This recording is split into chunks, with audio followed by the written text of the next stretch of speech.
शारदा शारदां भोजवदना वदनाम्बुजे सर्वदा सर्वदास्माकं सन्निधिं सन्निधिं क्रियात्। ओम सरस्वत्यै नमः। ओम सरस्वत्यै नमः। विद्यासागर महोदय, महारानी राजलक्ष्मी जी की ओर से अभिनंदन स्वीकार करें। प्रणाम देवी। कहो, असमय कैसे आगमन हुआ? महारानी राजलक्ष्मी जी आपसे शीघ्र मिलना चाहती हैं, अतः मैं राजरथ लेकर आई हूं। कृपया आप तुरंत चलें। क्षमा करें भद्रे, इस समय हम माता सरस्वती की अर्चना कर रहे हैं। यह अर्चना पूर्ण किए बिना हमारा आपके साथ आना संभव ही नहीं। विद्वान महोदय, हमें कब तक प्रतीक्षा करनी पड़ेगी? आप राजलक्ष्मी जी से निवेदन करें कि कल प्रातः ही हमारा आना संभव होगा। महारानी राजलक्ष्मी जी आपसे आज और अभी मिलना चाहती है। देवी, हम माता सरस्वती की अवज्ञा नहीं कर सकते। हम विवश हैं। क्षमा करें आर्या, आपकी ये विवशता राज आज्ञा का उल्लंघन है।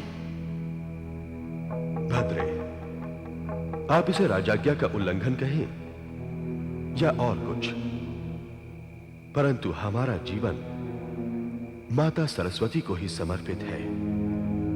हम उन्हीं के अनुगत हैं। कृपया आप हमारी ओर से महारानी राजलक्ष्मी से क्षमा मांग लें। क्या यह आपका अंतिम निर्णय है? आप दुराग्रह करके हमारी पूजा में विघ्न न डालें। सरस्वतीं चतां नौमि वागधिष्ठात्र देवतां देवत्वं प्रतिपद्यन्ते यदनुग्रहतो जनाः। ओम सरस्वत्यै नमः।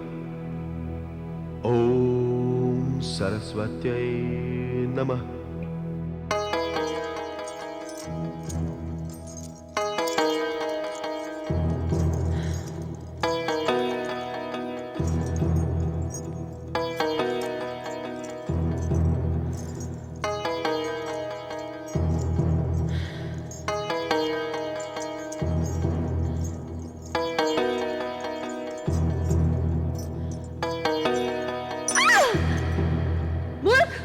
ठीक से पाल बांधना नहीं आता, दूर हो जा मेरी नजरों से।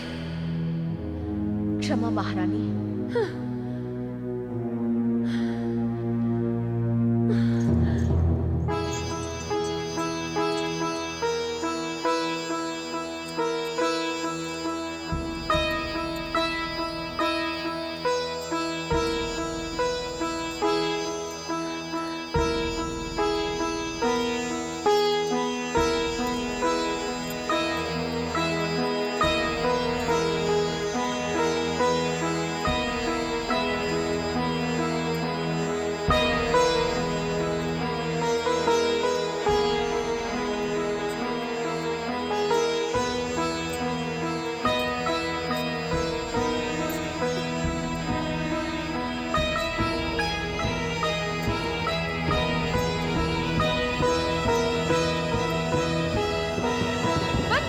वादन, हमारे कान पक गए।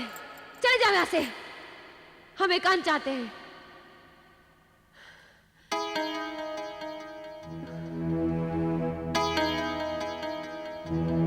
ये कवि विद्यासागर अभी तक आया क्यों नहीं? क्या समझता है अपने आप को? देवी, क्षमा करें, मैं तो अपने आप को कुछ भी नहीं समझ रहा। आप ही हैं जो अपने आप को सब कुछ समझ रही हैं।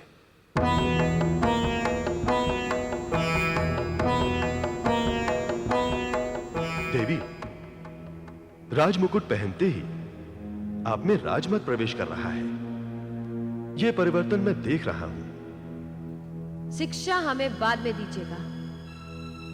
पहले यह बताइए, हम राजरानी के बुलाने पर भी आप क्यों नहीं आए? क्यों? क्षमा करें देवी, हम भगवती सरस्वती की पूजा में तल्लीन थे। दासी ने आपको यह अवश्य बताया होगा दासी के बता देने से हमारा समाधान हो गया क्या? हमें आवश्यक कार्य था।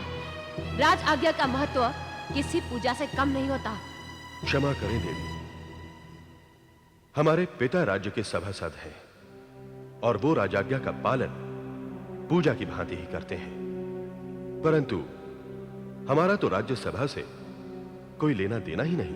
परंतु हमें आपसे निजी कार्य था। तो अवश्य कहें देवी, यदि उचित होगा तो हम अवश्य करेंगे। परंतु देवी, क्या आप अपने घर आए अतिथि को आसन ग्रहण करने के लिए? मैं क्षमा चाहती हूँ कविवर। आइए, आसन ग्रहण कीजिए। रहने दीजिए, अब इसकी आवश्यकता नहीं। कहिए, क्या कार्य है? आप तो जानते हैं कविवर, महाराज हमें राजपद देकर सुदूर हिमालय में किसी अज्ञात स्थान पर चले गए हैं और इस विशाल भवन के अकेलेपन ने हमें घेर लिया है।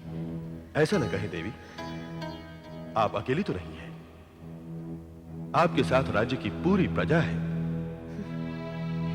प्रजा हमारा मनोरंजन तो नहीं कर सकती ना कविवर, और किसके योग्य क्या कार्य है यह हम अच्छी तरह जानते हैं।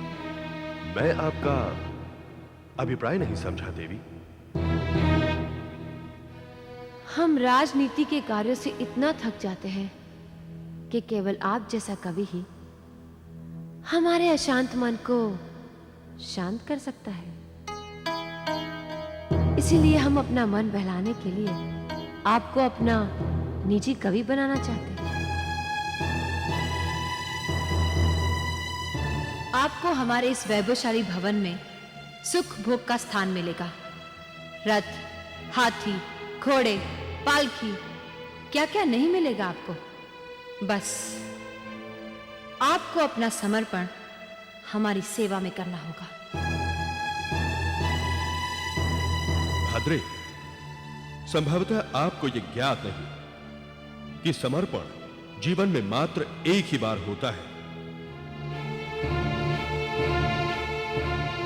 और जीवन का वो समर्पण हम माता सरस्वती के समक्ष कर चुके हैं।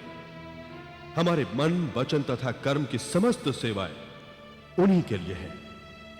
फिर हम आपको अपनी सेवाएं कैसे अर्पित कर सकते हैं? क्षमा करें कविवर, ऐसे अवसर जीवन में बार बार नहीं आते, और फिर राज रानी को रुष्ट करने का परिणाम तो आप जानते ही हैं ना। भद्रे, आप प्रलोभन की ओट में हमें भय दे रही हैं। हम इस राज्य की महारानी हैं कविवर। हमारे एक इंगत पर राजा रंग बन सकता है तो रंग राजा। हमारा एक हाथ किसी को भी पद अलंकारों से आभूषित कर सकता है तो दूसरा हाथ किसी को भी दंड दे सकता है। हम समस्त प्रजा की स्वामिनी हैं। देवी, राजपद की शपथ में आपने कहा था कि आप प्रजा का संरक्षण प्राणों की भांति करेंगे और प्रजा के स्वतंत्र जीवन पर आपका कोई अंकुश नहीं होगा। परंतु राज आज्ञा की अवज्ञा करने वाले को दंडित किया जाता है, यह आपको ज्ञात है या नहीं? अकारण प्रजा को दंड देना राजधर्म नहीं होता देवी। इसे तो राजमद का दंभ और दुराचरण कहा जाएगा। कविवर, राज रानी के सम्मान की अवज्ञा कर धर्म की थोती शिक्षा देने का साहस मत करो। कवि का धर्म निर्भीक होकर सभी के जीवन में आदर्शों का जागरण करना होता है। फिर राजा प्रजा सभी उसके लिए एक समान होते हैं। कविवर, याद रहे देवी, हम सब तो भाग्य के पुतले हैं। सभी दिन समान नहीं होते। बड़ों बड़ों के साम्राज्य क्षण भर में समाप्त हो जाते हैं। फिर आप क्या हैं?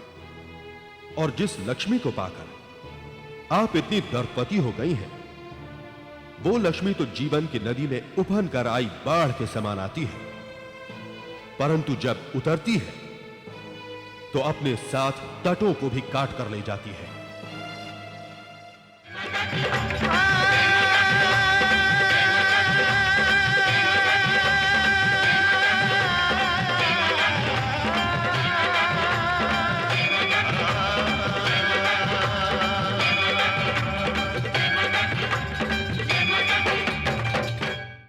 Cinevista is now on YouTube. Like, share and subscribe for more.